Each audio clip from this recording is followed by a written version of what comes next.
Diawali dari halaman pertama di surat Az-Zariyat ayat 56. Wa ma khalaqtul jinna wal insa illa liya'budun. Dan aku tidak menciptakan jin dan manusia melainkan supaya mereka menyembahku. Az-Zariyat ayat 56.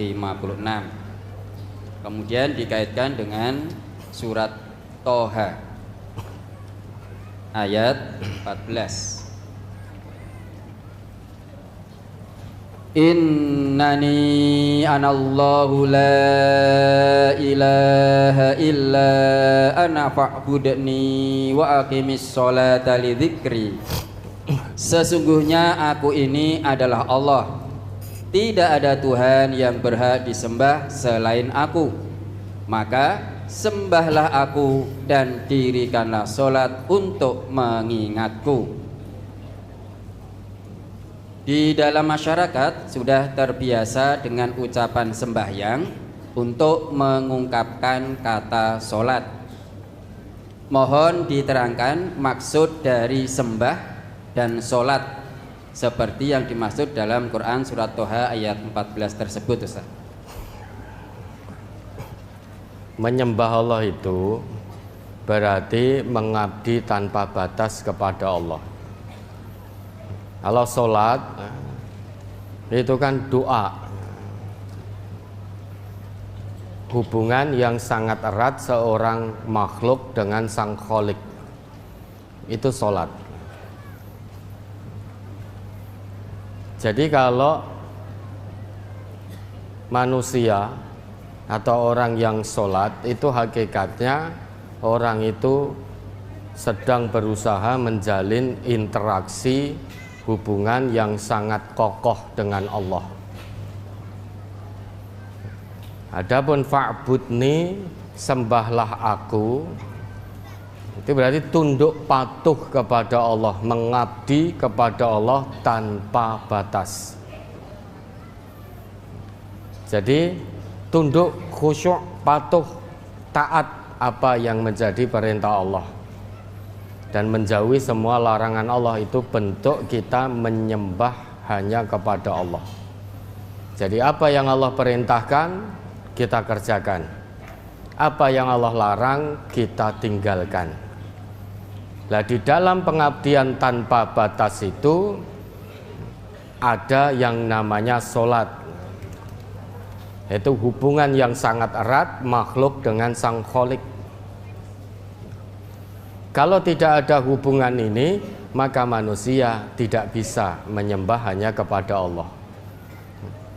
Karena tidak merasa ada hubungan, tidak ada keterkaitan, tidak ada kebutuhan kepada Allah.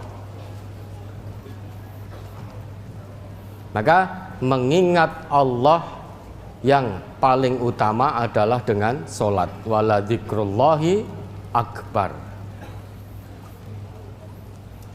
Dan mengingat Allah dalam hal ini sholat itu akbar, keutamaannya paling besar. Lah, sholat yang bagaimana yang bisa menjalin hubungan seorang hamba dengan Allah sehingga hamba itu terus terpaut hatinya dengan Allah, terus merasa diawasi oleh Allah, itu sholat yang bagaimana? Ya tentu sholat yang benar. Bukan hanya asal sholat, tapi sholat yang benar. Lah, ciri sholat yang benar kita tahu semua. Allah sebutkan ciri sholat yang benar itu dalam Quran surat An-Nisa ayat 103 itu. Itu ciri sholat yang benar. Itu sholat yang bisa mengingatkan seorang hamba kepada Allah di semua kondisi. Itu ciri orang yang sholatnya benar. Mari diingat lagi itu. Surat An-Nisa, surat keempat ayat 103.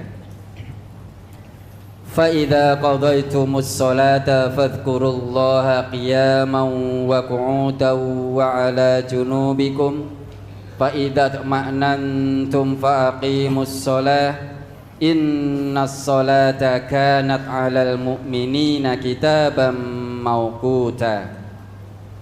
Maka apabila kamu telah menyelesaikan sholatmu, ingatlah Allah di waktu berdiri, di waktu duduk, dan di waktu berbaring. Kemudian apabila kamu telah merasa aman, maka dirikanlah sholat itu sebagaimana biasa. Sesungguhnya sholat itu adalah kewajiban yang ditentukan waktunya atas orang-orang yang beriman. Sholat itu kalau sudah ditunaikan, orang itu kalau sudah menunaikan sholat, sudah selesai sholatnya, ciri sholat orang tersebut benar atau tidak itu dilihat. Begitu selesai sholat, apakah dia di semua kondisi itu masih ingat Allah atau tidak? Qiyaman wa qu'udan wa 'ala junubikum. Kondisi berdiri, kondisi duduk, kondisi berbaring, semua kondisi dan situasi orang yang sholatnya benar pasti akan terus ingat Allah. Kalau ada orang yang sholat jamaah di masjid, begitu selesai keluar pakai sandal orang lain, lah itu sholatnya gak benar. Keluar sengaja mengambil sandal milik orang lain, itu sholatnya tidak benar. Wong habis menunaikan sholat kok terus tiba-tiba mencuri sandal, ini gak nyambung, gak mungkin orang yang sholatnya benar kok selesai sholat terus berbuat maksiat. Begitu dia mau pakai sandal orang lain, mau mencuri, sholatnya mencegah, pasti hatinya berkata, ini bukan sandalmu, nek kamu pakai dosa, kamu ambil dosa. Nah kan gak jadi dia mengambil sandal milik orang lain. Sholatnya jadi tameng dari perbuatan mungkar. Itu sholat yang benar. Orang selesai sholat, seorang musolli selesai sholat, kok tiba-tiba bergaul bebas. Pergaulan bebas itu pasti sholatnya tidak benar. Kata siapa? Kata Allah.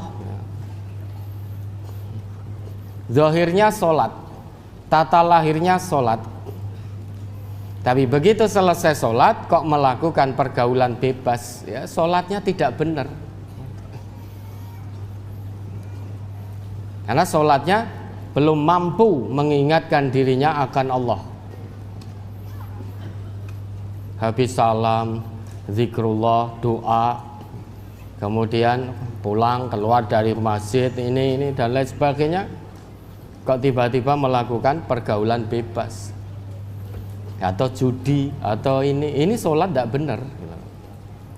Baru sebatas tata lahirnya saja, zahirnya sholat, ya takbiratul ihram sampai salam, zahirnya begitu, tetapi tidak mau paham tentang makna sholat yang tanha anil fahsya wal munkar itu. Lah orang yang seperti ini tidak punya hubungan yang kuat dengan Allah. Padahal as-sholah itu ya hubungan yang sangat erat seorang makhluk dengan kholik, dengan sang kholik, yang tidak akan terpisahkan oleh apapun. Karena hubungan itulah makhluk sampai kapanpun butuh pada sang kholik. Karena makhluk itu butuh pada sang kholik, maka semua ketentuan sang kholik akan ditaati oleh makhluk tersebut. Maka wala dzikrullahi akbar itu, mengingat Allah dalam hal ini sholat, itu keutamaannya paling besar. Karena akan terjalin hubungan yang sangat kuat, sangat erat. Dimanapun makhluk ini berada, manusia ini berada, kalau sholatnya benar, dia akan merasa diawasi oleh Allah. Kalau selalu merasa diawasi oleh Allah, sulit untuk bermaksiat. Begitu mau maksiat, ingat bahwa Allah Maha mengawasi. Mau mencuri, ingat Allah Maha mengawasi. Mau memfitnah, dia ingat Allah Maha mengawasi. Mau zalim, mau curang, dia ingat Allah Maha mengawasi. Sehingga tidak jadi dilakukan. Karena adanya sikap ihsan pada dirinya. Lah, sholat ini termasuk salah satu bentuk kita menyembah Allah tanpa batas. Ya, ada lagi.